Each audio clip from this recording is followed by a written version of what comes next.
long periods of time. You were still down 9 with 2:30 left. How were you guys still kind of hanging around this game for so long? We fought in the second half. I thought our kids played hard in the second half.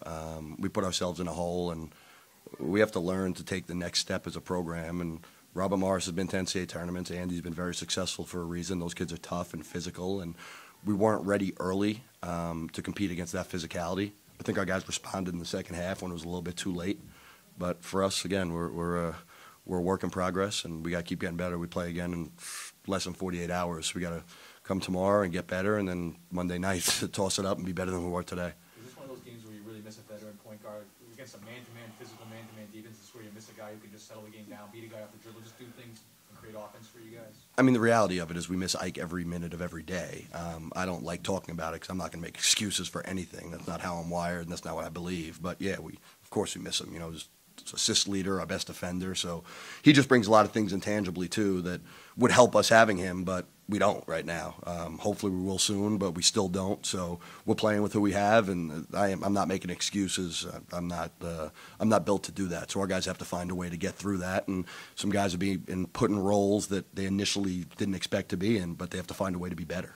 Your pick and roll defense, you have to do something different. I mean, sometimes guys were falling off, sometimes no one was hedging. What did you see today, pick and roll? Because it seemed like they exposed you a little bit there.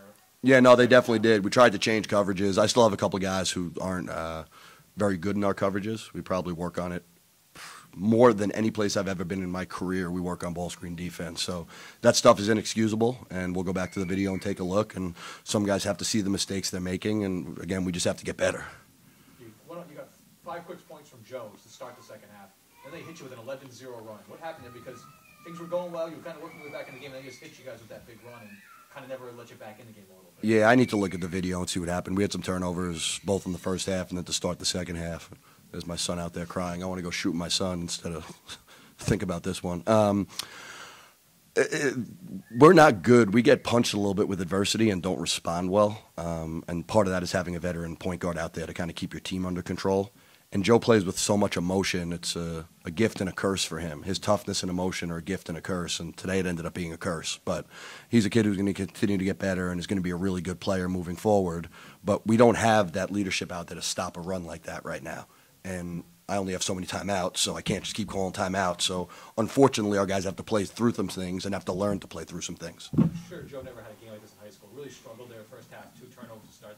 Do you hope he kind of grows from this and learns from this experience and not kind of goes into a shell because of what happened to them? One thing I can guarantee is Joe ain't going into a shell. He's too tough and too good for that. So that doesn't concern me. They really defended, and he made some poor decisions early on. Again, he's not a point guard, and I'm playing him at the point because our returning point guard who played 35 minutes a game is injured. So in hindsight, if I knew that Joe was going to be our point guard, I probably would have put him there through the summer and the fall. He didn't get any reps playing the 1 because we thought we were going to have Ike, who we thought was going to be a 35-minute-a-game guy. So I've been trying to adjust on the fly throughout the year, and also not knowing when Ike is returning has made it hard to figure out. Am I just playing him there? Am I going to move him off the ball for when Ike comes back? So it's been trying to piece it together, not knowing exactly when we're getting Ike back, which has been difficult. But, again, it's not an excuse. Once the lights go on, you need to be ready to compete. You need to be ready to make plays. And if you're a basketball player, that's what you do. So good players, regardless if they're playing out of position, regardless if they're up 10, down 20, they make plays and play the game the right way. And Joe has been playing very well, and he probably took a little bit of a step backwards today, and I'm very confident he'll respond to be ready to play on Monday. How do you get ready to play 48 hours later? I mean, you got a light practice tomorrow, a hard practice. How do you approach a game with 48 hours? You know what? It's hard. It's something we haven't figured out yet because we lost both games after we won both our Thursday games and had lost both our Saturday games. So something I'll sit and talk to my staff about and see if we can kind of tweak things a little bit. And it's going to be more of a mental day than the physical day. Guys played a lot of minutes in a physical game, and we don't have the greatest fast twitch bodies. So it's hard for my guys sometimes to recover on one day. So I got to figure out a way to mentally get them right, do some things physically to have them prepared. And again, we're playing in 46 hours. So we're going to have to find a way to have our guys prepared, knowing what St. Francis does and being prepared to play St. Francis, but also try and have their legs under them for what's going to be another game against a really good team who was picked to win our league.